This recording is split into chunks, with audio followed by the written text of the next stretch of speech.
What's going on, everyone? It is Paul, the 920 Trader with 920 Trading and Trading Decoded. Today's video, and it also corresponds with the newsletter that came out this morning, is about trade hesitation. Trade hesitation is insidious.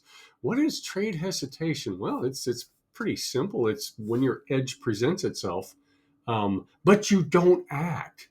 The reasons for not acting, on our trade, on our edge, it's really, really simple. Now, hear me out on this. We take a trade because our edge presents itself and we get in, it's a losing trade. So it hits our stop or whatever, for whatever reason, it's a losing trade. And then generally speaking, what happens to a lot of people and a lot of retail traders is they're sitting back and they're saying, okay, I'm waiting for that edge to present itself again. As soon as that edge presents itself again, I'm going to put on the trade. And then 5 minutes later, 10 minutes later, 8 minutes, however long the edge, your trading, your specific trading edge, your edge that in your specific trading plan, the ones that are written, because you got to have a written trading plan, your trading plan says, under these specific market conditions, I'm going to put on a trade. That presents itself. That happens. The market is telling you, hey, it's time to get into a trade. And what do? And again, I'm speaking of the ubiquitous you. It happens to everybody at some point, folks. The ubiquitous you. And again, you've taken a couple losses, so you're kind of licking your wounds and you're kind of like once bitten, twice shy. It kind of reminds me of the 1989 song. And, if you're old enough, you remember that song, once bitten, twice shy. Your edge presents itself. You're sitting there. And the moment you're supposed to put on the trade, what do? You got this voice in the back of your head saying, hey, last time this happened, it was a losing trade. And my ego will not allow me to take another losing trade. Well, I mean, why? Why is that, folks? I mean, you have an edge. Number one, you have an edge for a specific reason. You have to know what your expected value is every time you push that button. But your ego, for some reason, it won't let you put on the trade. And again, this is common. This is one of the most common trading errors, folks, is again, your edge presents itself. You don't put on the trade. You hesitate. You're reluctant to put on the trade because, again, folks, you don't want to lose money. So what happens then? Well, it starts going in your favor. We all know what happens. It starts going in your favor and you're going, yeah, it's kind of what I thought was going to happen because my edge presented itself. And the 75 other times out of 100 that my edge presented itself, or 60 or whatever that number is, it worked out very, very well. But you hesitate. And so here's generally what happens next. You hesitate. It starts going in your favor and you go, you know what? I'm still okay getting in right here. This is fine. So you're further away from your entry. So because you're further away from your entry, your stop is way, way down there. You can get what I'm saying right here, folks. But you're like, you know what?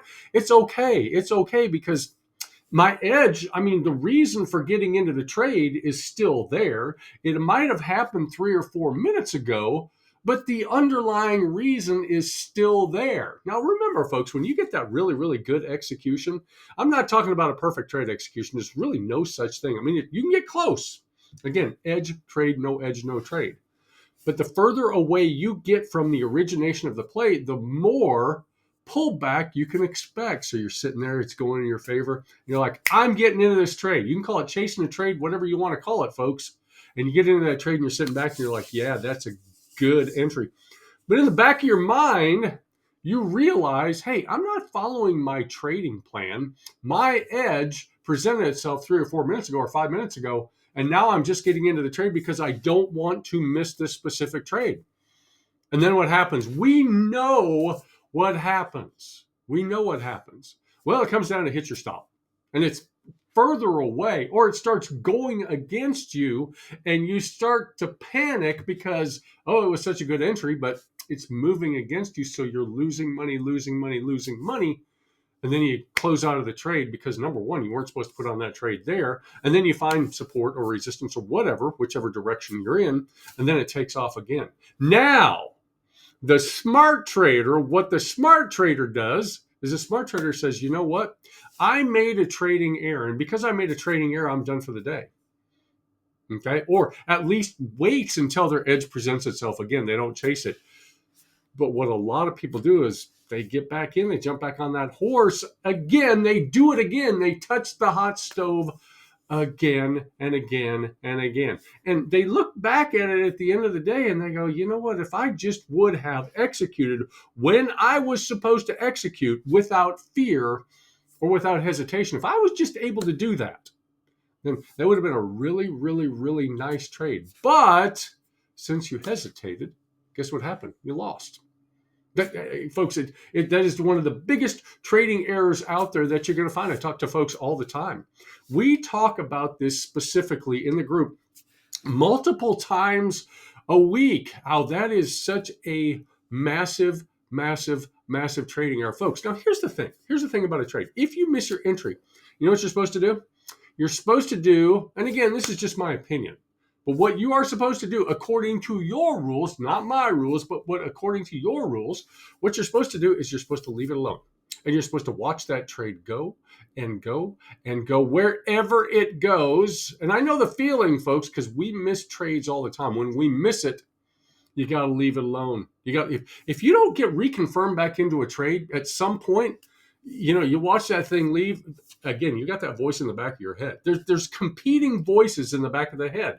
One of the voices, hopefully this is not the strong one, but the one voice says, oh, I got to chase, I got to chase, I got to chase. The other one says, nope, I can't do it. I'm going to wait for the next bus. If you don't wait for that next bus, it's kind of like getting on or trying to jump on the old Japanese bullet train. Folks, it's running a couple of 100 miles an hour, however fast it runs. Can you imagine trying to jump into a bullet train while it's already in progress? Well, you know, every now and again, maybe you'll get lucky and maybe get a soft landing. I don't know. But don't do it, folks. Wait for, there's always a next trade, folks. Number one, protect your capital. Number two, grow your capital. You can't grow your capital unless you first protect your capital. So again, folks, if your edge presents itself, you're compelled to put on the trade without fear or without hesitation. And again, once that trade's in progress, just leave it alone. But why do we do it? I mean, why? What are the specific reasons why we hesitate? Well, again, it's that fear of loss. Fear of loss is huge. It's like FOMO. I mean, everybody's familiar with FOMO. The fear of loss, or the fear of missing out on the trade. That's a big one, guys. You know, but again, if you miss the trade, leave it alone. Next one is, well, you know what? I'm looking for more confirmation. I'm going to look for more confirmation. It's like, well, your edge presented itself. What more do you need? You're not going to wait for every single light in town to turn green before you leave your driveway. If you do that, you know what? You're never going to leave your house. You will forever stay at your house. It's paralysis by analysis. So I'm just waiting for 17 more things to happen before I put on the trade. How many do you need? Do you need 17? Or do you just need something in your plan that says, if this happens, if this, and this happens, I'm putting on the trade? I mean, that's as simple as it is, folks. Make your plan simple. The other thing, folks, lack of confidence. We have to be, this is huge. Confidence is paramount in trading, folks. If you're not a confident trader, you're not going to pull that trigger. But how do you gain confidence? That's a $64,000 question. It's actually there's an easy answer. You have to be competent. You must be competent before you can become confident.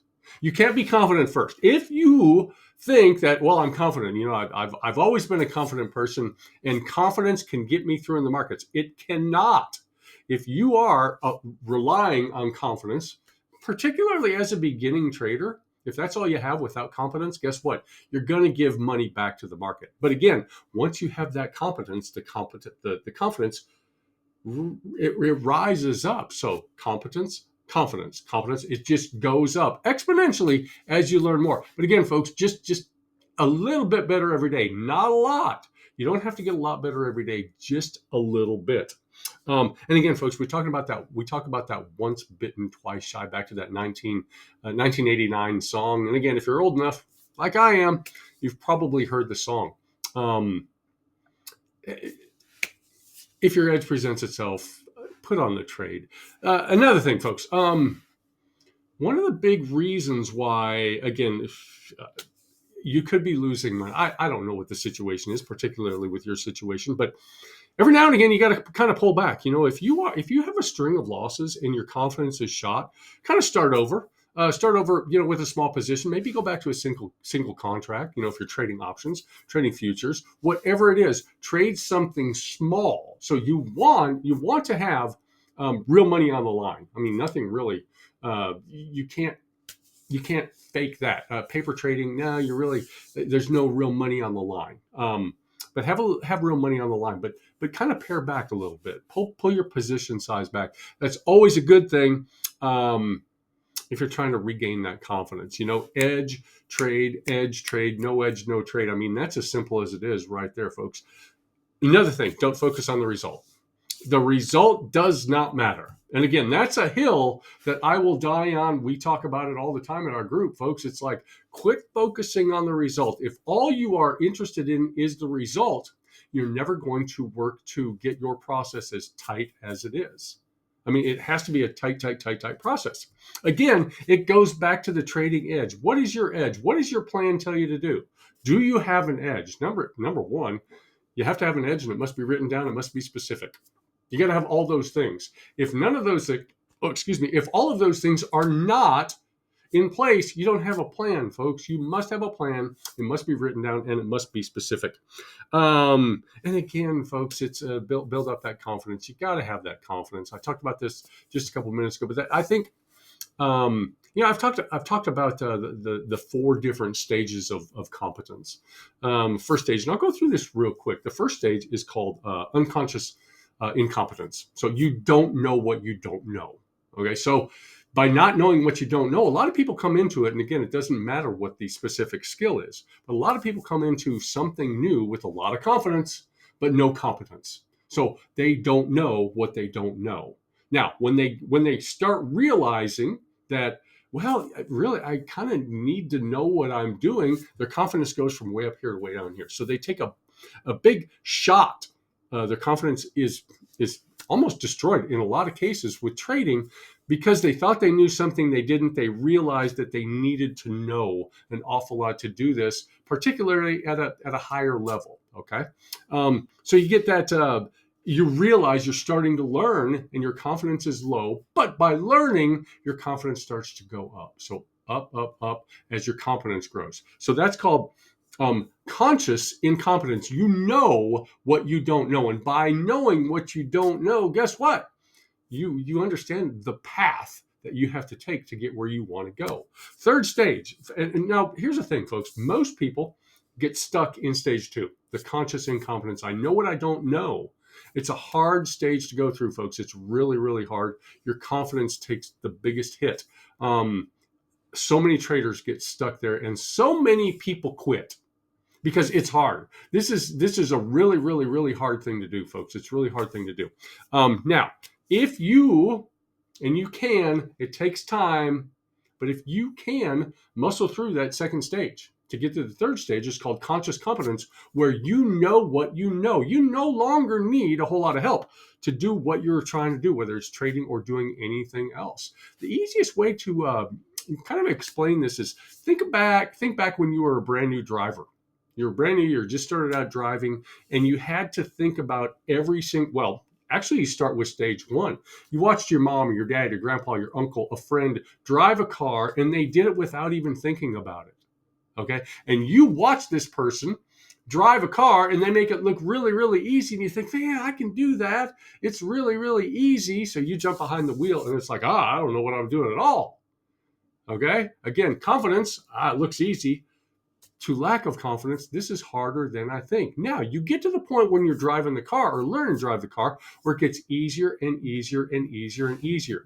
You're in stage number 3. That is called conscious competence. You know what you know. Now, this is where we are all trying to get to as traders, is stage number 4. It's called unconscious competence. You no longer even know what you know. The last time you got in the car, if you've been driving any time at all, last time you got in the car, what did you do? Can you explain, can you tell me the specific steps, if you think about it, You can explain the specific steps that it takes to get from point A to point B, but you don't even think about it. You get in the car, you start the car, you put it in drive, you go. You don't even think about it. Everything is on automatic because you're really, really good at it. That's the same thing with trading, folks. It's that confidence that you get because your competence necessarily goes up.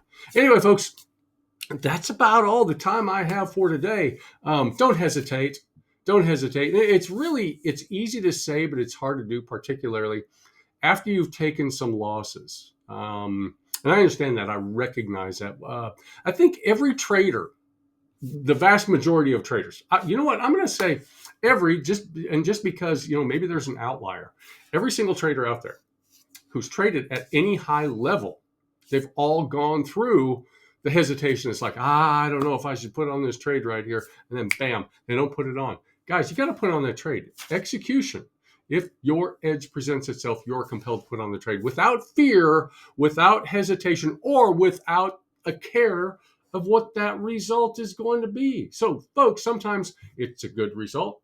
Sometimes it's a bad result. But you have to know what your expected value is. And you should, every time you push that button, you should know what the expected value is. Anyway, hey, that's about all my time for the day. Now, real quick, folks, if you like our videos, you know the thing. Smash that button. Smash that button down below. It's a like button.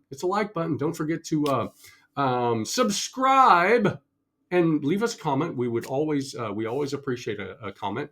And share it with your friends, neighbors, family, trading community. Share with everybody out there. Now, if you are interested, and I know you're interested in live daily trading, because we do this all day long. Well, that's all we do, folks. We just talk about different setups all day long. All day long, that's all we do, folks. If you're interested in that, head on over to our live trading Discord. The link for that is down below. It's called Trading Decoded.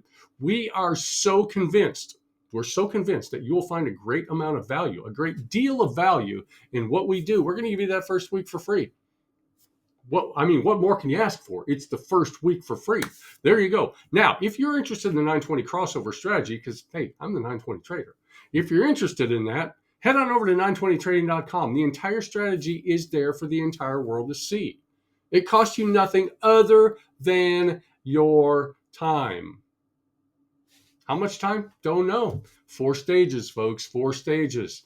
First stage, second stage, third stage, and then you get where you want to be. Don't know how much time it's going to take. Some people takes longer. But anyway, folks, 920trading.com. Sign up for our free newsletter while you are there. But anyway, folks, that's about all the time I have for today. I hope everybody has a great weekend. Hope everybody has a great we've got a holiday coming up. We've got President's Day coming up on Monday. Have a great President's Day. Market is closed on Monday, so we're going to be back again next week. Anyway, folks, I hope everybody has a great rest of the day. But above all else, I hope everybody follows their rules. And again, folks, don't hesitate. If you feel like you're going to hesitate, just put on that trade, folks. Anyway, have a great rest of the day, folks, and we will see you in the markets.